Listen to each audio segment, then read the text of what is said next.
Can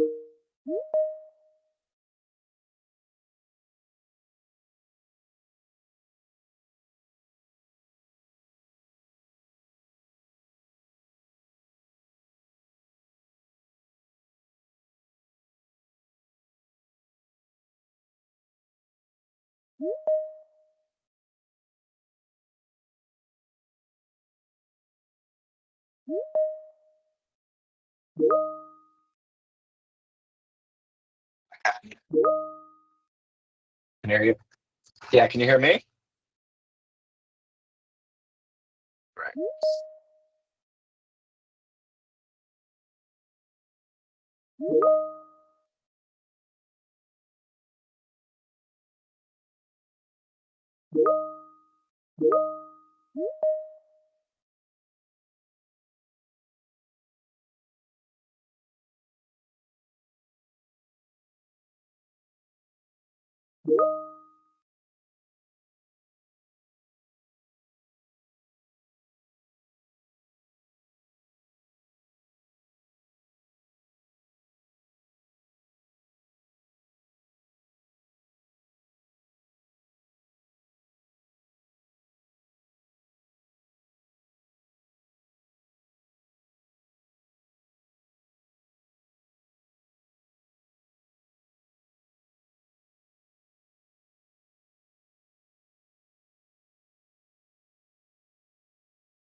Hey, thanks. I can hear you. Can you hear me?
Sure, awesome. Thank you so much, Anton, and everyone else for having me.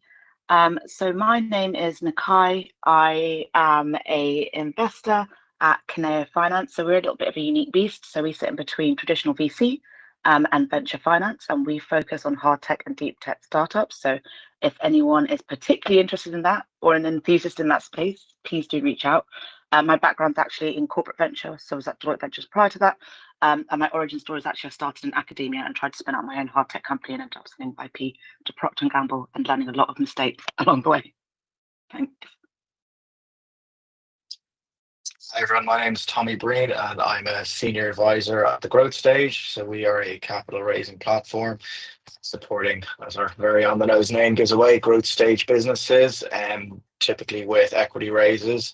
So for those of you, just in case you don't know, growth stage is typically a bit later than the very early stages. So we're working with businesses looking to raise typically a Series B round or later. So in numerical terms, we'll help them with raising institutional capital from rounds of about $15 million to $20 million, right up to even hundreds of millions in some cases.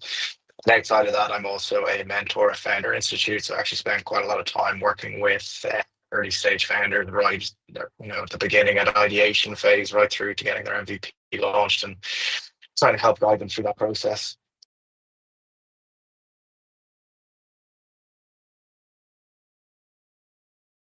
Thank you very much, Guy.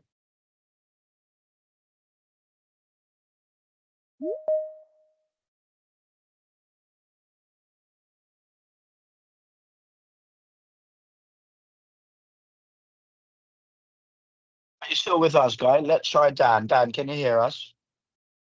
Yeah, loud and clear. I'm Dan Ballin, Chief Executive of Ideas Crucible. We capital raise for tech startups. I'm an exited founder, twice exited founder, raised 4 times. Had 4 startups, raised 3 times, exited twice. We capital raise for C to Series A plus and occasionally B rounds, maybe a bit of late stage pre-seed as well, particularly in IP rich and regulated tech spaces, med tech, healthcare, fintech, banking tech, cybersecurity. I've been working around the world in venture capital as a startup, private angel investor, small ticket angel investor, a VC. And yes, I also did a big stint, cut my teeth in the whole startup space in corporate venture capital, where I was scouting for startups, enterprise, harding them, and launching ventures for big FTSE and NASDAQ companies. Well, thank you very much to all three of you. Guy is a bit busy at the moment, so hopefully he'll be able to join us soon.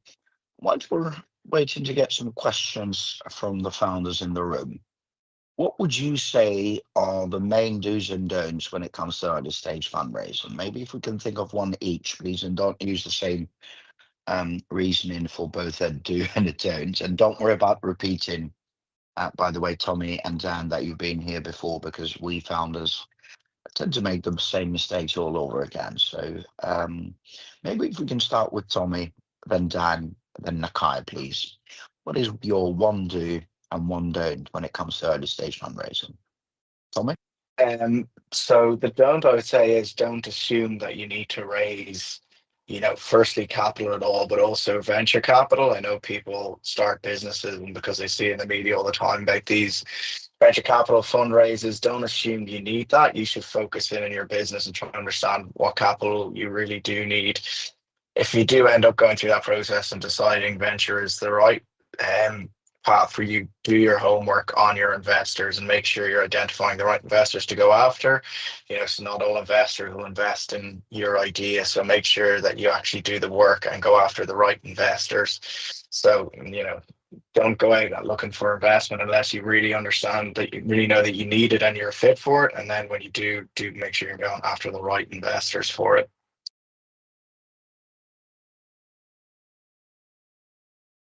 Yeah, Dan here. I support everything that was just said. Yeah, do be prepared, do plan. If you are going out for an investment, make sure you know who your investors is, what kind of investment, what valuation you are, what stage you are. Have everything ready. Don't go if you're not don't go half cocked, as they say, because investors will probably just put you into the bucket if they don't like you as not suitable and probably not suitable for the future. So plan, plan, plan, and plan. Better hold off until you're ready. And just coming back to the point that was previously made, yeah, definitely make sure you understand the investors before you go out to them. Figure out, is it a fit? Do they have anything in their portfolio that's similar or that's competing at the end of the day? Is it the right stage, the right geography? Is it the right kind of tax breaks they're looking for? Is it in the right geography? Is your customers in the right space?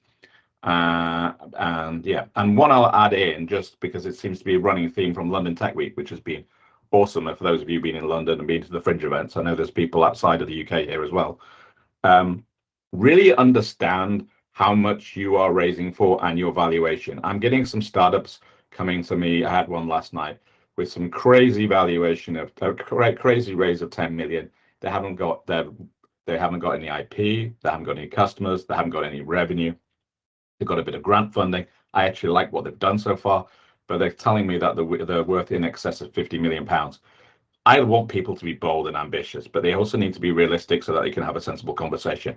And the same is true that big companies that equally undersell themselves and go for really low valuations. I think we had one on this podcast a few weeks ago that was willing to give 60% of the business away for a couple of $100K. So be bold, be ambitious, but also be realistic and look at the competitors in your space and see what kind of raises and the raise profile is at the end of the day. There's always an outlier out there where someone got a gazillion pounds for very little, but that's what it is. Look at the medium and the average, and and how quick it is to raise. Somewhat overran there. Sorry, Anton. No worries. Happy to jump in. I was just going to piggyback off what he just said around looking at competitors. I would say also look at folks that are also like comparable. So people doing a similar thing, maybe in a similar industry, but maybe using a different technology, or maybe it's the same technology, but in a different industry. Go out and look into the market and see what people have done already, and use the averages to help you come to your own kind of valuation number or key benchmark or KPI that you can kind of benchmark to. The other thing as well is to do your DD on the investors. So I think oftentimes, because it's a tough climate, people are willing to take all sorts of random terms and all sorts of non-vanilla types of terms. I think really do your DD on all the various different investors, and they come in all different shapes and sizes, and they have all their different theses. And I think it's really worthwhile just digging into that and not just taking any check if you get to that stage. Yeah. Thank you very much, Nakai. Thank you to gentlemen as well. I'm not sure if Guy is able to talk, but we'll post a question. Anthony, I'm back. I'm all good, thank you. You're back. Good man. Yeah. Now, please introduce yourself and give us a do and a don't that is important to you when it comes to early stage, please, Guy.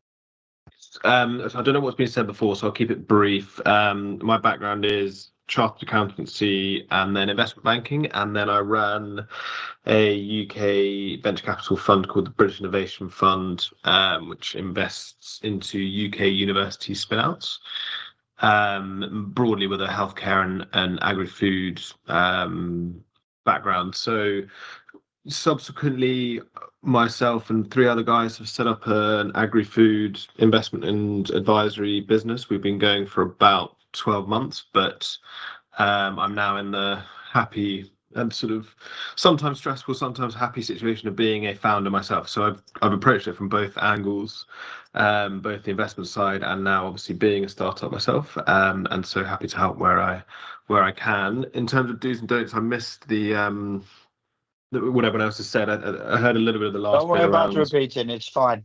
Okay, so I'd say do your research into the investors, kind of pre-communicating with them. Now getting warm intros is really helpful, but it's not always possible. But there's nothing worse than, as an investor, getting a outreach that is clearly kind of just been sent bulk mail merged, and what you want to be saying is, look, I've researched you guys, I understand this is your thesis, this is why we want to work with you, this is what we're trying to do, and then also try and work out whether the people you're actually contacting are deploying capital at the moment. So if they are there having just raised money to invest into companies, they'll be making a lot of noise about it. There's nothing worse than going down the track with investors who they need pipeline to raise funds from their investors, and they can sometimes use you to be that pipeline, but actually won't be in a position to invest for some time. It could be a bit of a waste of time. And then I think don't, kind of obvious, but pretty, given the environment at the moment, don't give up. It's speak to as many people as possible, and just try and get your kind of company out there. And it's a tough environment for fundraising, but there is always capital to be deployed, and there are always people who are looking to invest in interesting and exciting ideas. So don't give up, keep pounding the streets, as it were. Keep at it. Thank you very much, Guy. Really appreciate that. Righto, people, we've only got 42 minutes to go. So if you do want to ask our brilliant panelists of investors and fundraising experts any questions, then please drop your question in the chat right away. Don't leave it for last second, because we often, when that happens, we run out of time and can't stay here beyond 1 o'clock, basically. For those of you, though, that are tuning in via the live streams, please make sure that you can tune into our Microsoft Teams call instead, because we're unable to monitor your questions down live on whether it's LinkedIn, YouTube, Instagram, or Facebook. So you'd need to join us here live on Microsoft Teams. Quickest way to do that, I guess, is to go to startuptoscaleup.club. On our site there, simplifying today's session, which is Startup Fundraising Q&A 143. You click join. It's a quick registration that gets you a link to your email, and through that link, then you can join us here on Microsoft Teams. When you're here, please simply drop your question in the chat. I'll then give you the mic. You can ask the investors and maybe just introduce yourself beforehand. And by the way, in terms of questions, today we are taking questions and helping founders with fundraising.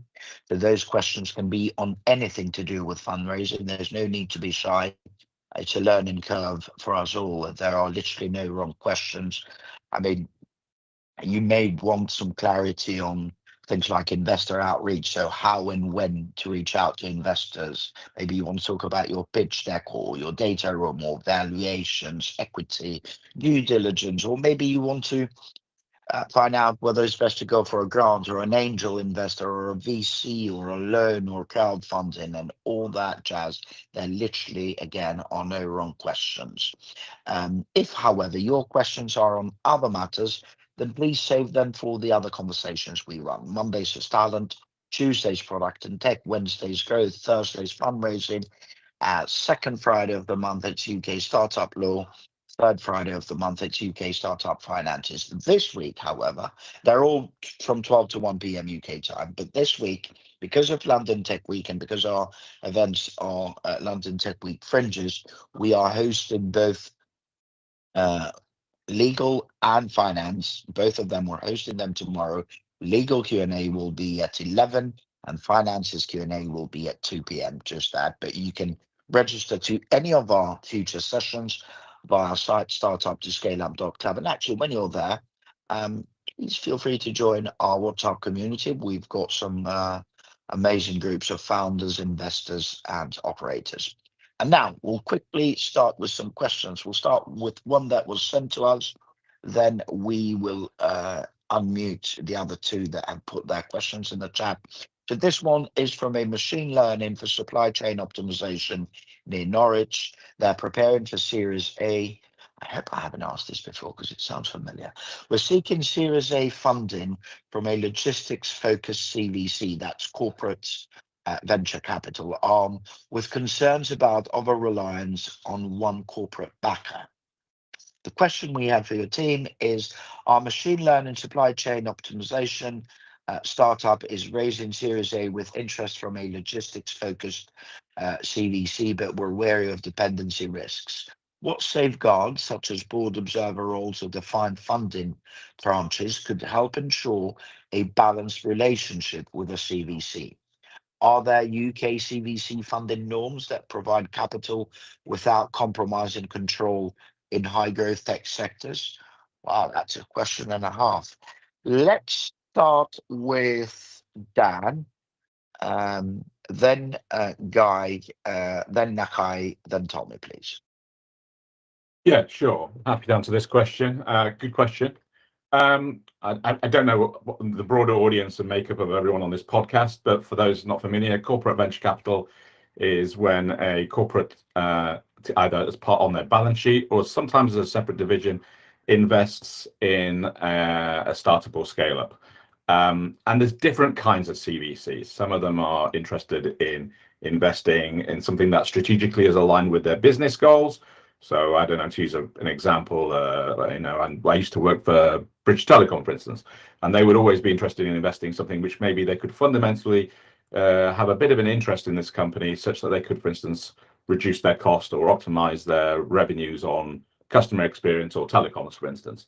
But equally so, there's then some corporate venture capitals who simply just have a separate strategic division or area, and fundamentally their primary goal is to generate revenue, just like a traditional venture capital.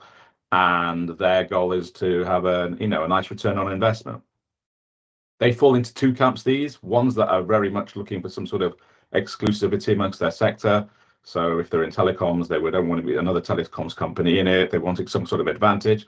But some are quite happy to play happily with their sector, like a BP might do a deal, and Shell and Syndicate at the end of the day. And then there's kind of a hybrid kind of CVC where it's strategic intent and venture capital. I think you've almost answered your own question to this in some respects, which I think is quite good. Yes, putting board observers makes sense. Make sure you've got a good chair.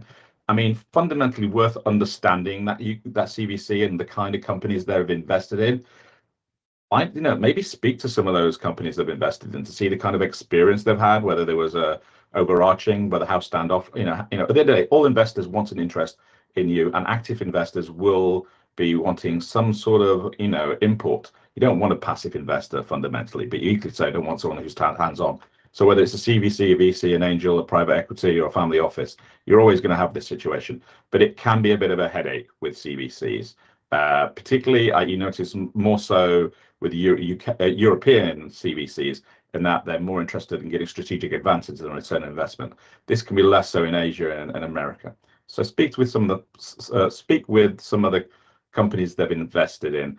Be frank, be transparent, ask what they're interested in. See if they would, ask whether they would be quite happy to go in with another corporate, or whether that's a risk or whether not. And yeah, safeguarding can also be done contractually at the end of the day. And so from a point of view, if you want to reach out, we've got teams and legals, so it can be all part of the terms and conditions at the end of the day. So you're the driving seat, you're the captain, you're the captain of the starship startup. At the end of the day, you can define this in all the legals at the end of the day. And yeah, and best of luck. But it can be done, and I've done it, and it can be a great success.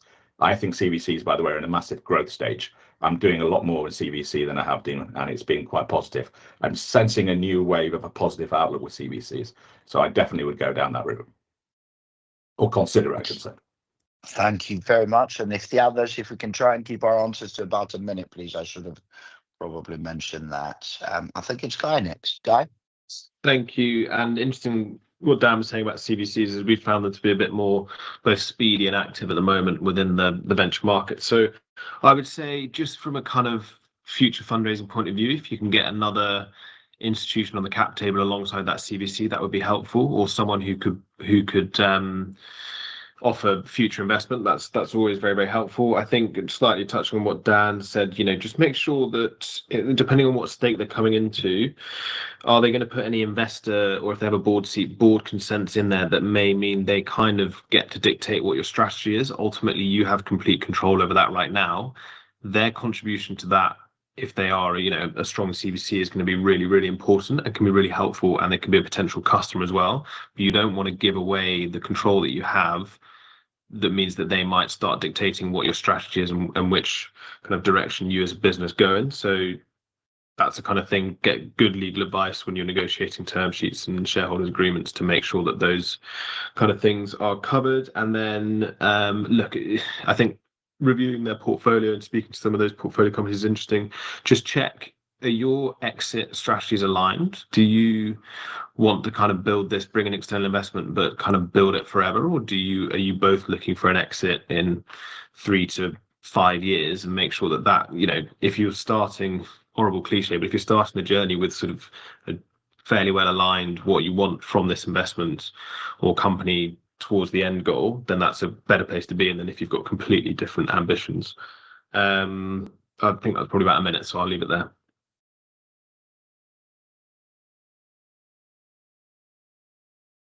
Yes, Nakai.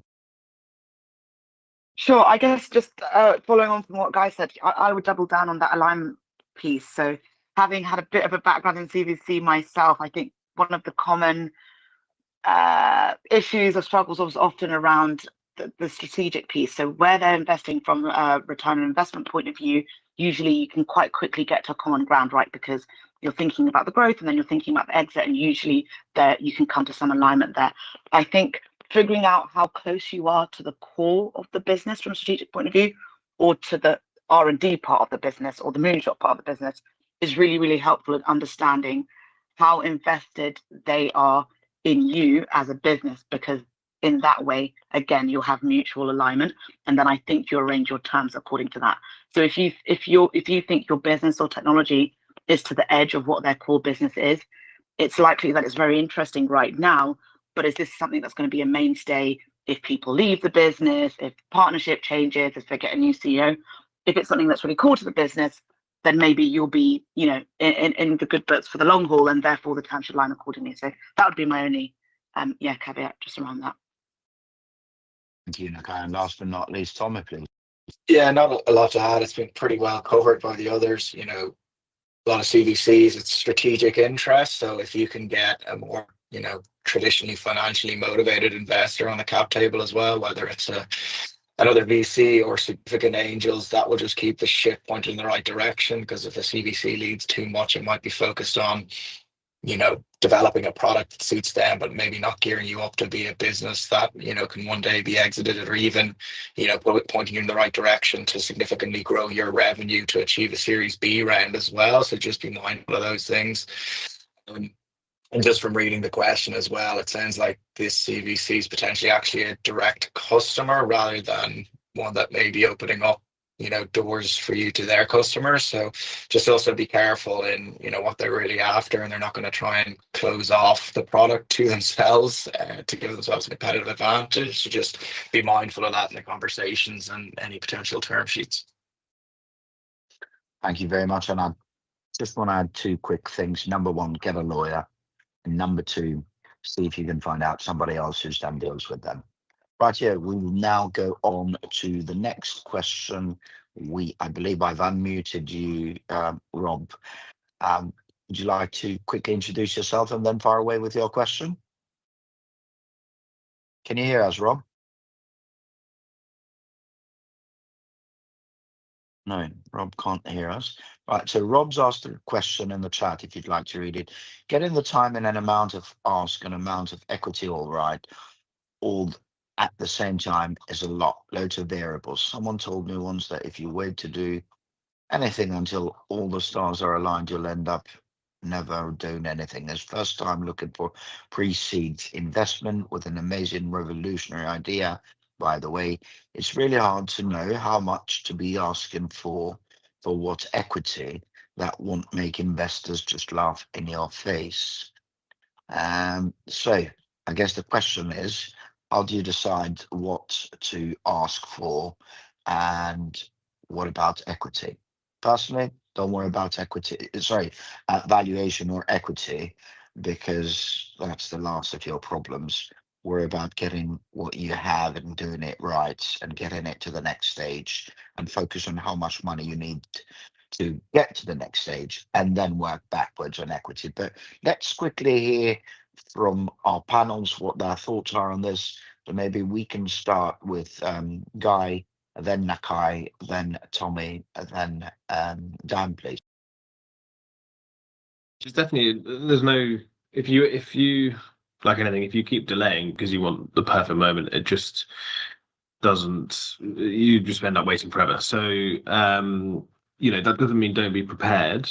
What you need to do is sort of be able to articulate the progress that you have made and the milestones that you've achieved, and then essentially work out what you need to get to the kind of next stage of your business, and therefore the kind of quantum of money that is required to do that, and something that kind of keeps you alive for 18 months or so is good in that respect. And then also the kind of help you may need from investor to get you there beyond just the funding and the milestones you wish to achieve with that investment.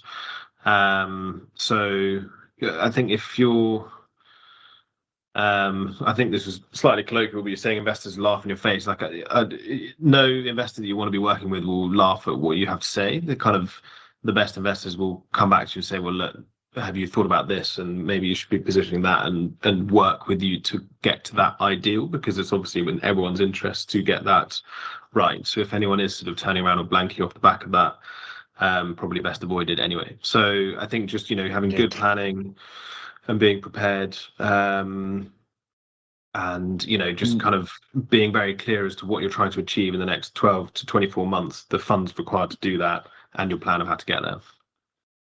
Very good point. And Guy, Rob has asked another question below. As a pre-seed fintech with wireframes and workflows in place and ready to develop into an MVP, where should I be looking for that investment? VC, angels, friends and family, or somewhere else? Any quick advice on that, please? Yes, I'll be honest, I don't know what a wireframe is, but I can answer the second bit of the question. So, pre-seed. It's a design, basically. It's okay. a digital design. Fine. So look, I'll approach it from more of a pre-seed point of view. So that's kind of, if you can get friends and family in there and bootstrap your way up, that's fantastic. Definitely look for grant funding. That can be, non-dilutive, and quite a big part of pre-seed funding can be met with grants. And then if we're talking in the UK, those angel networks utilizing some of the tax credits that there are, they're well established. They've got supportive angels who also have a lot of expertise in various different industries. That's kind of where I'll be looking at. There are some pre-seed VCs, but not as many. So definitely those angel networks. Thank you very much. Next one was Nicole. Was that me? I would say, I mean, I think that guy was really comprehensive. Another thing you could do is to find out, when you think about your key milestones. You're in the design space, maybe the sophisticated design space. Going to the potential VCs or investors and finding out what good looks like to them. So oftentimes people think that we have to kind of create this blueprint or a pattern ourselves from scratch, particularly if you're a founder and you think you're doing something new and no one's ever done it before. But going to fintech VCs that heavily invest in this space, and finding out what they invested in at the seed stage. What did the person bring? Was it an app? Did they have customers? Did they have annual recurring revenue? Did they have strategic partnerships? Had they advertised? And finding out what good looks like to them will really help you get that flag in the ground of what you should be aiming for. And then exactly what Guy said, then working backwards to understand, currently for my wireframes, how much do I need? Do I need to hire one developer, two developers? How long will that take? Do I need to get any sort of regulation in place, or any kind of red tech advice, legal advice? And then in that way, you kind of get yourself to a more crystallized, realistic, pragmatic number, I think. Yeah, so. Indeed, thank you, Nicole. Tommy? Yeah, I'm going to be honest, just because I think it'll be most helpful, but I just think in where things have moved over the last, even 12 to 18 months, I don't think you're going to have much hope of, getting anywhere with just wireframes and workflows in place to develop an MVP. I think you need to be out there and using tools like whether it's Replit or Cursor or something different. And you can actually build, a web app yourself, like build an MVP that actually functions.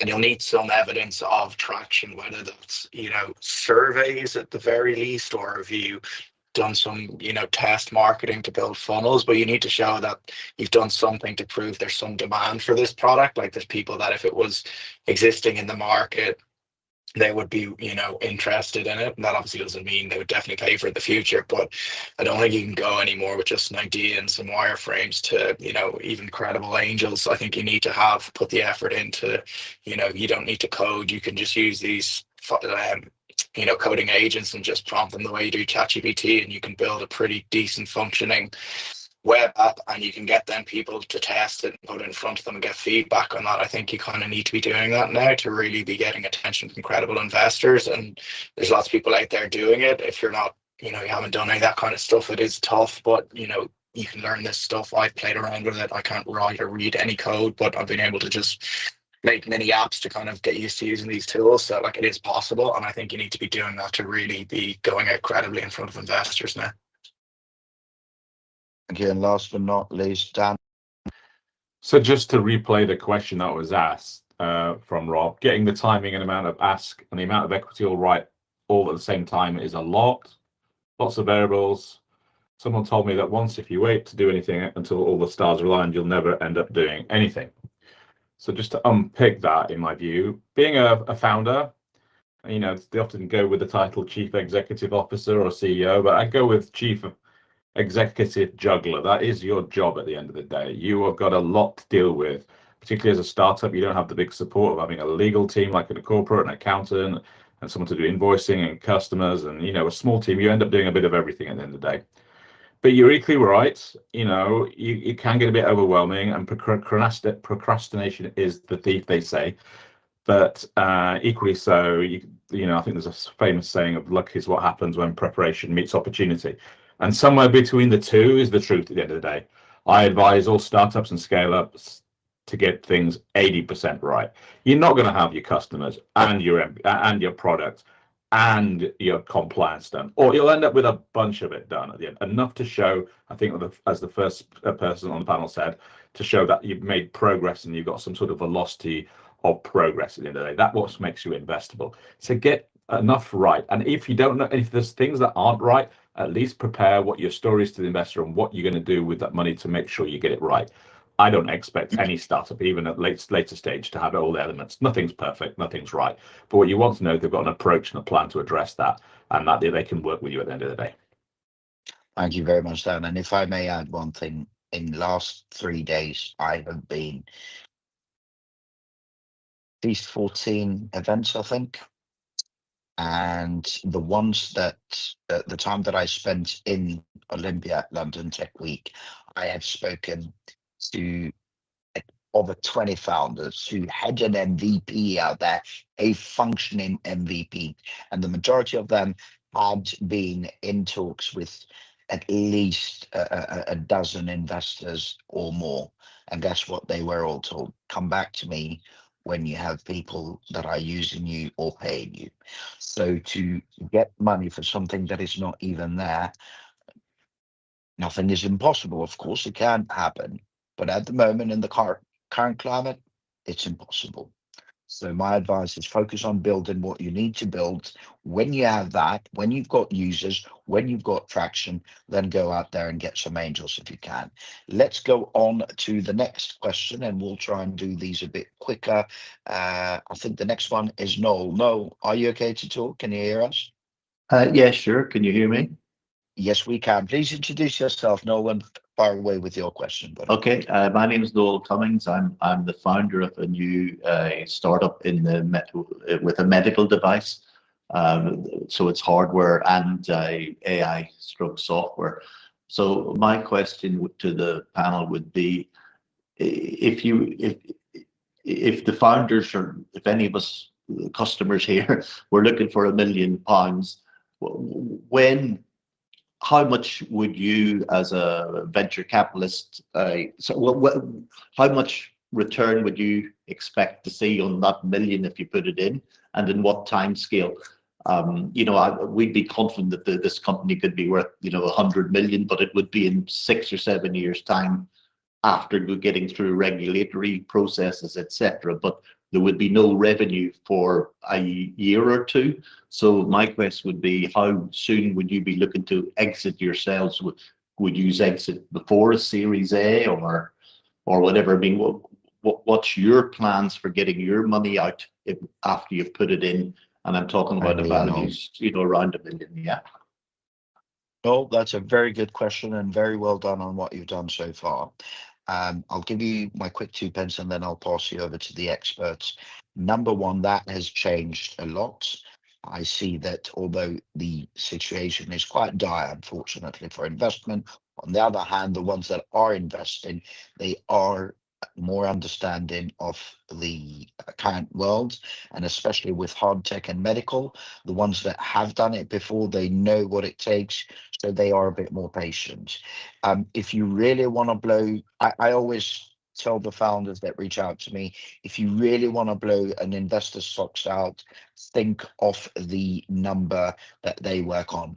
Each fund needs 1 out of 33 investments to return the entire fund. Everything else, it's a bonus to them. So if you can convince somebody that they'll get 33x, then you're laughing to the bank.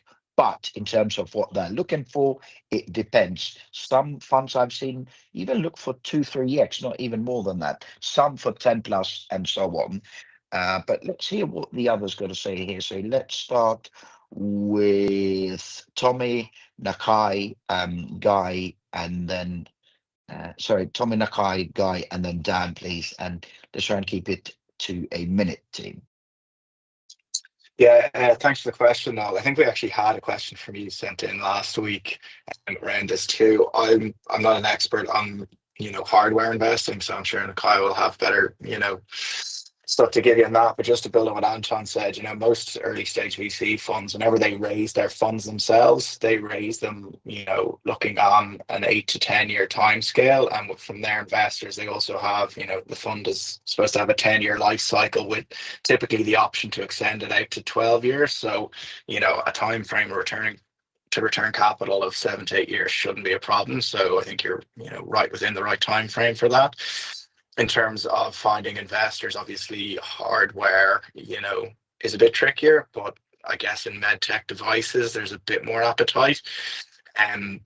I just don't know what it's like in Europe. I'm sure there's a lot more investors for that in the US. But I did say last week as well, because I'm not sure if you were on, but there is a company in Northern Ireland called Be Secure, and I'd reach out to them. So they are software, but they have basically ECG grade technology, and they're selling it into device manufacturers. So they've been around a while, and I've met them before, and they're pretty smart guys. And I'm sure, just given the ecosystem in Belfast, they'd be more than happy to have a chat with you if you get in contact with some of them on LinkedIn. And then I'd also, be in contact with Invest Northern Ireland as well, because they're pretty good at, helping early stage startups and trying to at least give you intros to people that can help you if nothing else. So I definitely contact Invest Northern Ireland to help if you haven't already. Absolutely. And two other names, Innovate UK and NHS Innovation. Noel. Nakai? Yeah, sure. And just to confirm, it's you're based in Ireland, because I have a few other entities I think you should definitely be reaching out to. So firstly, I think it's always exciting to me when people say that they're embarking on the journey of getting involved with hard tech. So nice one. I would say that I would think about, oh, hang on. I'm actually in London. I don't know if that changes anything, but there you go. Oh, can you guys hear me now? We can hear Yes, you. we can. Yes, we can. Okay, sorry. Yeah, so I was going to say, in terms of the expected multiple at exit stage, I would say maybe think about reframing the question. Fundamentally, if you're going for VC money, I would always default back to the point that Anton made. They're expecting big returns, and so they're expecting these massive total addressable markets. So we're thinking in the numbers of hundreds of millions, and they're thinking of serviceable markets. Again, that's an order of magnitude of millions. So if you're going for institutional investment, those are the kinds of return profiles that are going to be expected, and that should be what you're kind of presenting to those kind of investors. However, that doesn't mean to say that those are the only people that should be investing, particularly at this stage. So there's also the medical device manufacturing company. Medical device manufacturing centre, sorry, and they're based in Scotland, and essentially they work with med tech developers, and they connect them to hard tech, deep tech investors such as ourselves, as well as the hard tech investor network that we've built to connect us to early stage founders, and then they help de-risk some of that technology. So more than happy to share the link, or if you go to mdmc.ac.uk, they have an amazing centre there, and I think that's a really great start for you to be able to understand where you are at now, what you need, and the capital you'll be requiring to get you to that next milestone. And then I think you go to the type of investment you need and the exit from there. Okay. Amazing. Thank you very much. So was that MDMC? Yes, exactly. mdmc.ac.uk. Thanks very much. Thank you. Brilliant. Dan and then Guy, please. And please, panel, if you mention any names, if you wouldn't mind commenting with those names in our LinkedIn post. So you'll see I've tagged you all on the last post where this has been live streamed live. And if you can comment with those, that would be great, because it means people listening to the recording can also click on those names. I think we've got Dan and then Guy, don't we? Dan? Yeah, just to say that actually the UK and actually European scene for medical tech devices is really vibrant. I spent the most of Monday at the BioSeed with some of my team going through about 100 startups. I had about 20 back-to-back meetings, a lot doing a mix of software and hardware. You can get some nice multiples. It depends on the model. We're seeing a lot of companies who are doing some nice AI or diagnostics, and actually it's not about the device, it's about diagnostics as a service. So it's going to be, you can get quick exits, surprisingly. When I say quick, I mean as in like less than 8 years from because by being bought by another company. There's some good, we talked about CVCs before, put some in the chat. Johnson & Johnson, Philips, Siemens, they've all got venture arms in this space at the end of the day. To me, when you're getting out for investment for med tech, it's a longer cycle on the whole because of the hardware element. But make sure you've got a clear idea of what that you got your IP sorted out. You've got a clear idea of whether you're going down an FDA or MHRA route and your regulatory path. More than happy to reach out to you. I'll put my LinkedIn in the chat. It's a space we see a lot in. It's a really, really interesting area, and it's a good place to be in the UK at the moment, in my view. Thank you, Dan. Thank you, Dan. And last but not least, Guy, please. I think most points have been covered. I mean, this can be a pretty heavy J curve in terms of the valuations don't increase that much as a company, and then as you start to get through regulatory approval and start to generate revenues, you can have quite a strong valuation uplift. The thing I'd be very careful of is researching very carefully your target market launch, because that is critical. And you don't want to be focusing on too many different markets because they will have slightly different regulatory regimes. Is it the UK because that's your home market, but then you're going kind of private versus public, and going through the sort of public regulatory side can take quite a long time. In the US, it's typically the biggest market, but Medicare is about to be shaken up. So those are all things to think about.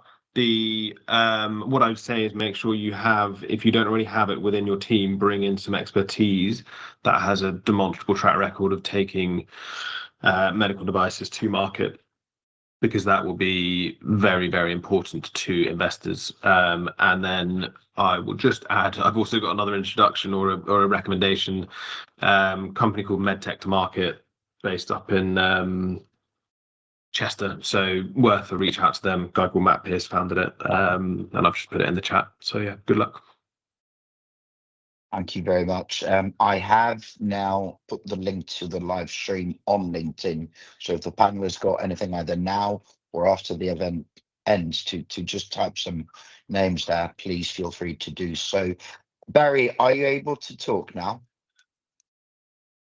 Okay, if not, I think the next one that asked a similar question was Joe. Joe, are you audible?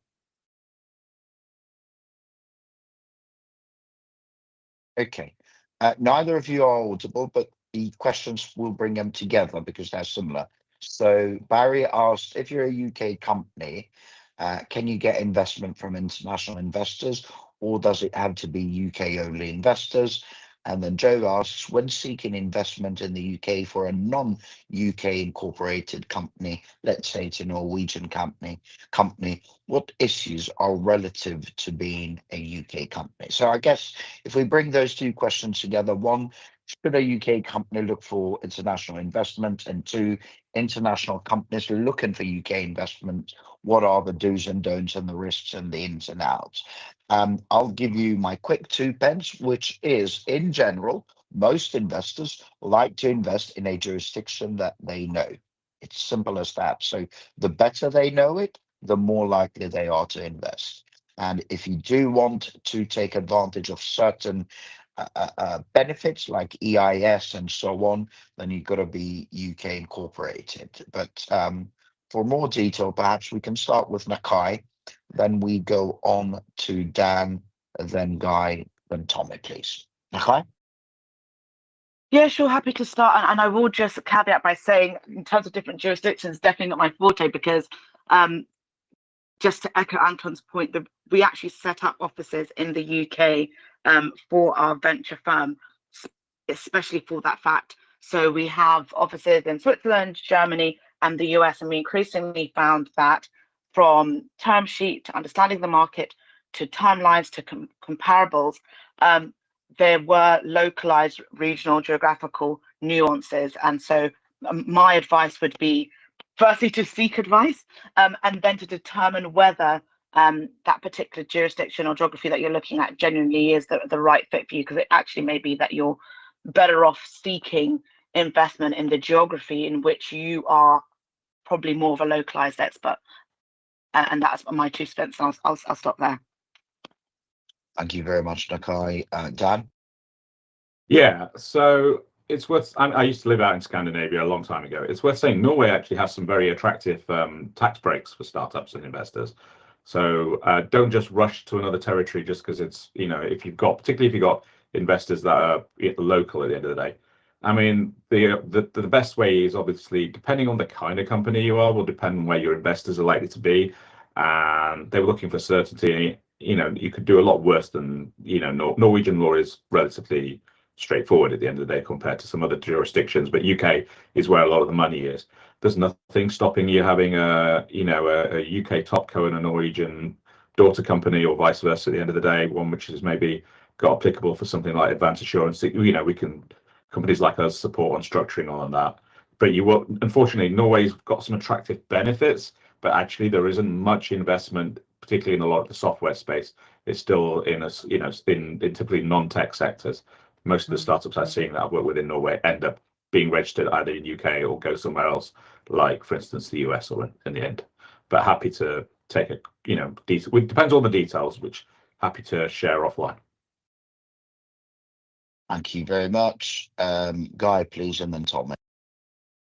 Yeah, it's a bit of a vague question. We don't know what the stage is or kind of any of those other things. I mean, look, if you're being kind of from a practical point of view, if you're a European domiciled company looking to raise investment in the UK, clearly there are pools of capital in the UK that will only invest in the UK, and those will not be accessible to you. But most investors, depending on mandate, they're not going to have a problem with that. If you're domiciled in a far-flung part of the world that has potentially sanctions against it, it's going to be more of a problem. So that's something you need to think about. Are you investing or are you trying to raise money from angels? Probably going to be more difficult. Family offices probably won't care. Institutions will be, they'll have their own mandate to follow. So I think what Dan said around, where are the pools of capital that you're looking for and kind of, where's the expertise in terms of country of the product that you're building? If there is such a thing, then that might be the area to focus into. Thank you very much, Guy. And last but not least, Tommy, please. And the others, please start preparing your parting words. Yeah, I'm not going to add a whole lot to what's already been said, but I will just give you one resource because I actually coincidentally went to a talk at London Tech Week yesterday on deciding where to actually incorporate. The people that gave it, they actually work in VC funds, and this is a side project. So they have a blog, and they have a tool actually that they are planning to launch, which look quite interesting. So all free, and so check out this blog, and also you can reach out to them. I'm sure they'll answer questions. But it was pretty good work they've done. Their lawyers on how to decide where to incorporate and answering all these questions. So I just check this out. Thank you very much. And speaking of lawyers, we got tomorrow at 11 a.m. 4 amazing lawyers joining us for a startup Q&A. Otherwise, we do this every second Friday of the month at 12 p.m. rather. We do our legal Q&A, but because of London Tech Week and because they're fringe events, we've done it at 11 a.m. tomorrow in case anybody wants to join. You can register via our site startuptoscaleup.com. It's 3 minutes before time to shut shop. I don't think we've got time for any more questions, but huge thanks to everyone that tuned in. Please show some love to our amazing panelists because none of this would be possible without their help and their inputs. And I said at the beginning, I think we've had about 280,000 people tune into these sessions, and literally none of that would have happened without people like Nakai, Tommy, Guy, and Dan. So please show some love. At least follow them on LinkedIn and so on. Now, without further ado, let's start with some parting words from the lady of the house. Nakai, please, and then Tommy, Guy, and Dan. Yeah, so just a quick one for me. I would say where possible, always seek to see what's been done before so that you're not starting from scratch, particularly when it comes to fundraising. So if you're working in a robotics company, there will be institutes like Aria Robotics. If you're doing medtech, covered by software, there's institutions like the MDMC. If you're doing AI, there's the AIXCIO Institute, where they'll be seeing numerous other folks building in the same space as you, and will be able to give you an idea on things like valuation, term sheet, extra special things like regulation and reg tech to look out for, and where possible, speak to your peers to understand what terms, what valuations they've got, and not just give yourself a task to start from scratch. If anyone wants to learn more about hard tech or deep tech, or enthusiastic about that space, or how we evaluate companies, please do feel free to reach out to me. Cheers. Thank you very much, Nakai. I think it's Tommy, didn't we say that? Yeah. Tommy? Yeah, I just sort of echo that and add, I think today we've shown the value of coming on here, networking and asking questions and trying to lean into free resources to get answers. And that's a big thing. And, being a founder at the earliest stages, when you're thinking about pre-seed funding, you should always be trying to look for how you can do things yourself first, or how you can get free resources or non-dilutive funding before you start thinking about equity raises. So your goal should always to be initially, obviously not, at the expense of, slowing down your development, but trying to get as far as you can without giving away any equity, because, it's expensive to raise equity capital in the longer term. So trying to just use your network and, lean into free resources as much as possible to get as far as you can. Thank you very much, Tommy. I think we said Guy and then Dan, didn't we? Thank you, Anton. Every time I come on here, the fundraising environment is tough, but I mean, God, it's still tough, and it doesn't seem to be getting any better, but it will get better. So you've just got to keep plugging away, keep, as Tommy says, go to those events, build the network, keep putting your story out there, and it does turn into a numbers game, but just keep communicating and trying to find those potential investors, because they are out there, and things will get better because they always do. And I think ultimately you're kind of the salesperson for your company, and you've got to get excited about it. And if you're visibly excited, that's so much better from an investment point of view, because if you sit across someone who's kind of dour and a bit down, it's just a non-starter. So believe in what you're up to, believe in your product, believe in your company, and just keep plugging away. Yeah, Dan here. I don't know if I was next, but just to say, first of all, I'm actually quite upbeat at the moment. In generally, going around London Tech Week in the past few months working, I've seen some amazing, talented startups with great products at various stages, great enthusiasm, great energy. And I've been around, a lot of my investor networks and investor friends and some of the fringe events. And there's some really great, talented VCs who've really recruited some great people who are looking for good deal flow. So it's always been hard to find investment, but there are people out there who are looking for invest.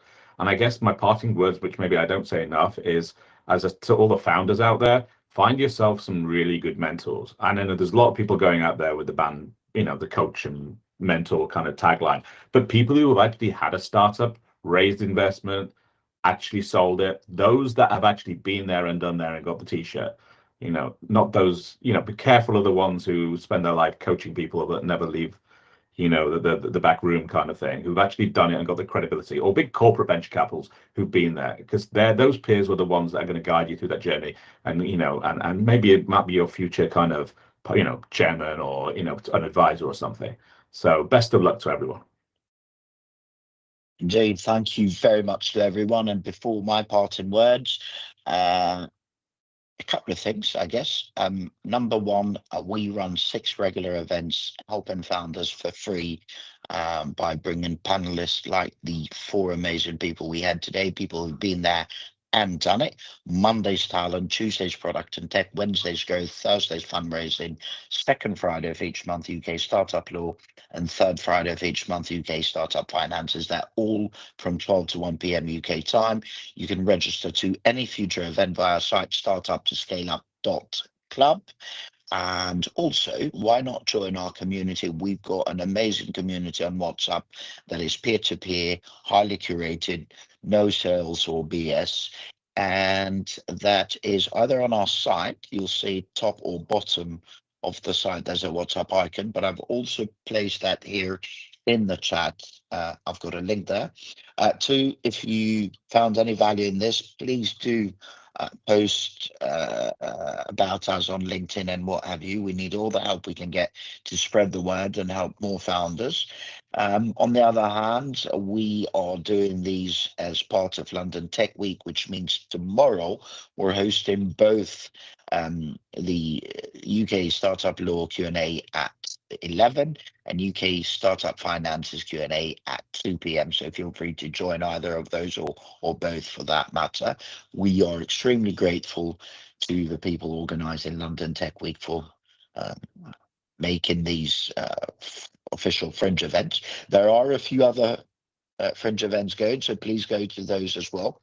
On the other hand, as far as my parting words are concerned, just remember the startup journey can be both exciting but also quite challenging. So try to have some fun in the meantime and be kind to yourself and everyone else for that matter too. Otherwise, have a great afternoon. Hopefully see you tomorrow for Startup Law and Finances. Thank you and God bless. Bye-bye for now. Thanks.